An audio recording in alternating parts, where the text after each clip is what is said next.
Os voy a contar paso a paso cómo se hacía en Taishoen las gardenias jasminoides, estas shohin increíbles y espectaculares, pues en el mínimo tiempo posible. Mirad, yo cuando llegué a Taishoen, ya mi compañero Steve había llegado antes que yo. Entonces, cuando se reparten las zonas de responsabilidad, él pudo elegir.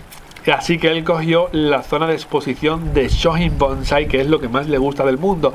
Y a mí me tocó la zona de producción de gardenias jasminoides, de tanuki, de injerto, que a mí es la que más me gusta del mundo. Entonces genial, porque yo en la vida le habría cambiado a Steve mi zona por la suya. La suya es la que luce, ¿no? La del bonsai terminadito, súper guay. Yo estaba ahí para aprender y oh Dios mío, lo que aprendí 3 meses día a día, sin descanso, llevando la responsabilidad de toda esa zona. Y os voy a explicar un poquito no, os lo voy a explicar dentro de mis posibilidades, todo lo que pueda, cómo se hacían las gardenias allí. Mirad, hay algo muy bonito que es la pescadilla que se muerde la cola, y es que cuando tú podas un bonsai, haces un esqueje, el esqueje lo enraizas, lo pasas a colador y nace un nuevo proyecto de bonsai. Es lo que estoy haciendo yo con los ficus, con los sonares y con todo, ¿no? Voy esquejando todo, lo voy pinchando, lo enraizo, luego lo paso a colador o a maceta dependiendo de la especie, luego lo alambro y lo voy convirtiendo en un bonsai nuevo, en un proyecto nuevo, una nueva ilusión y la sonrisa de un niño. En Taishoen era tal cual. Cuando podábamos las gardenias jasminoides que estaban más avanzadas, esos esquejes se pasaban a unos vasitos de plástico muy feos, donde en el fondo se le ponía una grava volcánica, pómice o sustrato un poquito más grande y el resto se rellenaba de 100% akadama. Ojo que estamos hablando de plantas acidófilas, 100% akadama, suelo básico, acidez cero.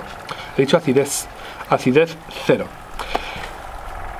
Y se pasaban a un invernadero donde se regaban todos los días, indiscriminadamente, da igual, mientras que el árbol no tenga raíces, mientras que el esqueje no tenga raíces, se riega todos los días. Pasado un año, cuando el esqueje ya estaba perfectamente enraizado, que como dije hace unos días, lo podéis mirar por el agujerito de drenaje cuando hagáis esquejes en macetas individuales. Oye, ¿que sería mejor hacerlo en maceta de barro? Muchísimo más caro. Esto es más práctico y más económico todo, ¿no? Pues lo pasábamos a colador, y al colador, como ya tenía un buen sistema de raíces, iba con Akadama y Kiryu 70-30, cultivo en coladores, y ahí sí llevaban abono todo el año.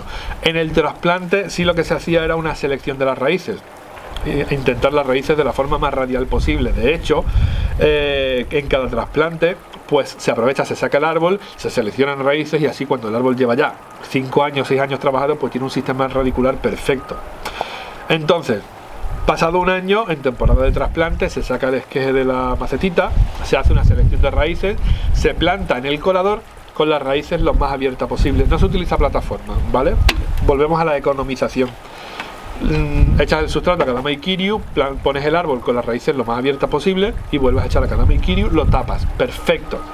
A partir de ahí ya se dejan 15 días, un mes tal cual, y a partir de ahí ya empieza un programa de abonado constante. Ahí utilizábamos Kyoryoku Tamaji, si os sirve como curiosidad. Caro, pero estás invirtiendo en calidad.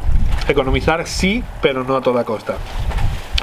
Los árboles de un año ya se alambraban, es decir, tú ya alambrabas el árbol, lo enraizabas ahí, dejabas que tirase, y luego ya cuando el árbol estaba ya consolidado, pues alambrabas y le dabas forma así casi como de espiral. Y entonces tenemos lo que llamamos una savia, ¿no? Que es un único crecimiento donde no empiezan a salir ramas a los lados. Si os fijáis, esta gardenia es una gardenia de un año. Y si pasamos directamente a la gardenia de 2 años, que es esta que veis a continuación, es prácticamente idéntica, no hay diferencia aparente. Pero ¿qué pasa si os enseño una gardenia de 3 años? Subidón.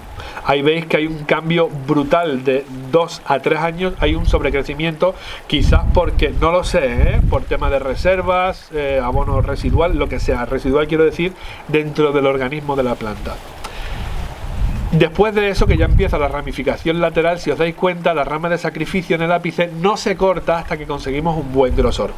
Vais a ver publicaciones de Oyakata, del señor Nobuichi Urushibata, en revistas como por ejemplo Kibon Bonsai, extraídas de Kibon Bonsai, la vais a ver publicadas a lo mejor en Bonsai Focus alguna vez, en la versión, bueno, en todas las versiones.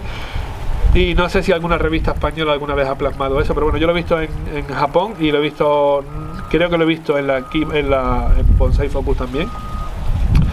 Y vais a ver que Oyakata dice que no cortes el ápice hasta que consigas el grosor que quieres. Sí, pero no, es una generalización. Cuando nosotros estamos haciendo eso de las gardenias, que es lo que yo estoy haciendo aquí con mis ficus, yo a mis ficus les voy a cortar este año ya la rama de sacrificio, el ápice de sacrificio, y voy a designarle un nuevo ápice de sacrificio. De esa forma no vamos a tener un árbol totalmente cilíndrico por mucha forma que tenga, sino que ya va a empezar ramificación lateral desde abajo, no se va a debilitar y además vamos a empezar a conseguir conicidad. Si dejas una rama de sacrificio que mida 4 metros de largo, al final tienes un buen movimiento, sí, pero un árbol cilíndrico. Queremos buscar ya reducción y conicidad. Entonces, si os fijáis en esa gardenia de 3 años que ya está mucho más gorda, ahí ya empezamos a pensar en cortar el ápice de sacrificio y hacer un cambio de líder, designarle otro nuevo donde empezamos ya la ramificación lateral. Después de ese tercer año, y esto es una norma general, no es algo obligatoriamente así, porque de la misma forma que los niños en el colegio, hay niños que tienen que repetir curso porque van más atrasados y a muy poquitos que se les avanza de curso porque van muy por delante del resto de la clase y están perdiendo tiempo, pues en las plantas pasa lo mismo. Es muy difícil que tú avances a una planta un año, pero sí es muy fácil que si no ha tenido un buen desarrollo, por el motivo que sea, porque tiene el mismo cultivo que las demás, esa va un poco más lento por el motivo que sea, pues en vez de tenerla 3 años en colador, la tengas 4, la tengas 5, ¿vale? No nos fijamos en las fechas, ni en los tiempos, ni en las matemáticas, nos fijamos en la respuesta de la planta a ese tipo de cultivo. Esa de tercer año, ya el siguiente año pasa a maceta de entrenamiento Tokoname, y en la maceta de entrenamiento Tokoname, si os fijáis, ya nos la cogemos los Gakusei de Taishoen y empezamos a hacer una selección de ramas, siempre los exteriores de las curvas, primera, espalda, segunda, espalda, tercera, etcétera, para ir desarrollando ya una buena ramificación en ese proyecto de bonsai. Y volvemos a los cambios de líder. Y el paso último y final, ya donde pasamos de fase de desarrollo, que son todos estos años anteriores.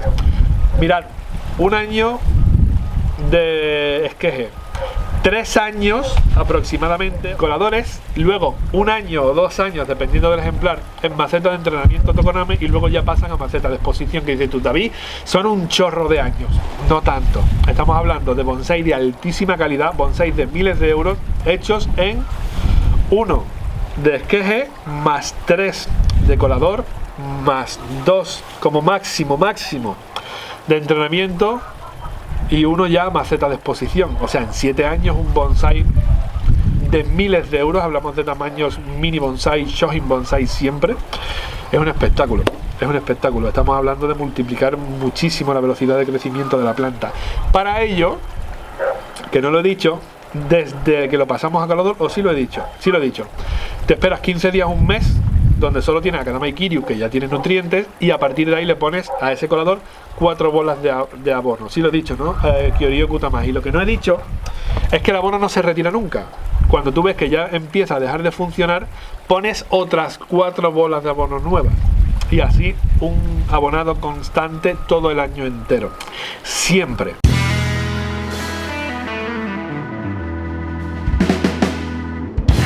Si te sale Huarlungs, flipas.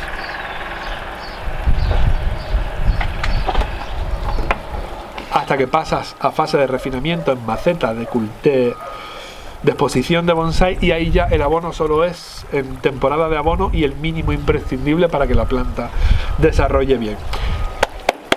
Hemos pasado de fase de desarrollo, que han sido 5 a 6 años, y ya pasamos a fase de refinamiento. En fase de refinamiento ya tenemos toda la ramificación primaria y puede que secundaria, y a partir de ahí ya empieza a ramificar fino, a reducir muchísimo el tamaño de la hoja. Y aquí es donde yo os digo, no os obcequéis con, que ya os digo que no es la meta, sino una consecuencia, con conseguir este tamaño de hoja en la gardenia. Ojo, esta gardenia os cabe en la palma de la mano, ¿eh? Estamos hablando de un mini bonsai. No os obcequéis con conseguir ese tamaño de hoja en una gardenia y voy a defoliarla no sé cuántas veces al año, como me preguntáis muchas veces. ¿Cuántas veces puedo defoliar mi bonsai al año? Pues si es posible, ninguna. Sería lo mejor. Pero 1. Y máximo que te la quieras jugar 2, pero no es necesario. Durante todo este año, durante todo este proceso, aunque el árbol ha tenido unos crecimientos muy largos, pero no se ha inflado, ya que estamos hablando del sistema de cultivo en coladores que multiplica la velocidad de crecimiento sin hincharlo, sin meterle abonos líquidos, ni químicos, ni nada. Simplemente optimizando al máximo los tiempos, el tamaño de la hoja se va reduciendo. Es curioso porque entre el abono Kyoryu Kutamagi, que tiene esa maravillosa propiedad de no hacer mucho el desarrollo de la hoja, no lo hace demasiado grande, no elonga tampoco las distancias entre nudos, nada, te mantiene todo muy compactito, muy bien, porque pone a disposición de la planta ciertos nutrientes, que no es algo químico que nosotros hagamos para inflar la planta. Inflar la planta, malo. Optimizar los tiempos, buenísimo. ¿Vale? Una cosa de la que yo voy a presumir aquí en mi producción siempre es que no se utilizan químicos de ningún tipo. Crecimientos naturales. Cuando tienen que aletargarse, se aletargan. No utilizo plásticos, ni fotoperiodos, ni control de temperaturas, ni humedades para que se desarrollen durante el invierno. Y cuando tienen que crecer, crecen. El abono es la caca de los peces que va en el agua, tierra y sol y agua. Y punto. No les voy a meter ningún tipo de suplemento ni de nada químico para que crezcan más rápido. No quiero eso para mis bonsai. Quiero maderas duras, maderas densas, árboles súper saludables, vigorosos, pero con unas grandes defensas para que sean altísima calidad, no en apariencia, sino desde dentro. Raíces, nevaris, todo. Exactamente lo mismo, ¿vale? Ese tamaño de la hoja no lo vais a conseguir defoliando mucho y cortando la hoja por la mitad. Eso va a salir solo durante años de cultivo, de pinzados, de selección, de trasplantes de macetas cada vez más pequeñas. Pasamos de un colador de cultivo grande a unas macetitas de exposición muy ajustaditas. Eso se va a dar solo. Olvidaos de trabajar el árbol para conseguir hojitas pequeñas. Lo vais a conseguir, el árbol lo va a hacer por ti. Olvídate de eso. Tú dedícate a hacer lo que te estoy contando yo. 1 año de esqueje, 3 años en colador, 1 añito o 2 en maceta de entrenamiento, ya más ajustadita que el colador, y ya lo pasas a fase de refinamiento, y en fase de refinamiento ya el abono justito para que no tenga carencias, el riego en condiciones, y el árbol pues va a empezar a ramificar fino y va a empezar a hacer masas de verdes maravillosas, floraciones que te van a decir que está todo bien y que no nos falte de nada, que no. Hasta aquí este videito de hoy, aunque sea un vídeo de charla, como digo, tengo la maravillosa costumbre de documentar todo lo que vivo y todo lo que aprendo para poder que me sirva a mí de tirar un poco de archivo, y en este caso para poder compartirlo con vosotros. Este vídeo una vez más sale de una pregunta de miembros del canal, y creo de verdad que es una información que puesta en la mesa a disposición de todo el mundo es maravilloso. Una cosita, bueno, si queréis participar en el grupo de WhatsApp o preguntarme a mí directamente, solo tenéis que haceros miembros del canal y ya está.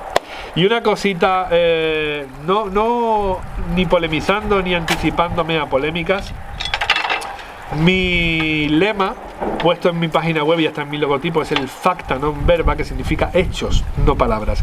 Y todo lo que estoy contando queda perfectamente plasmado y demostrado, no por mí porque lo haya hecho yo, sino porque es algo que yo aprendí en Japón de los más grandes del mundo, y que estoy aquí para compartirlo con vosotros con hechos, no palabras. Un abrazo, muchísimas gracias del corazón más profundo, más tierno y más que te quedes, y hasta el próximo vídeo.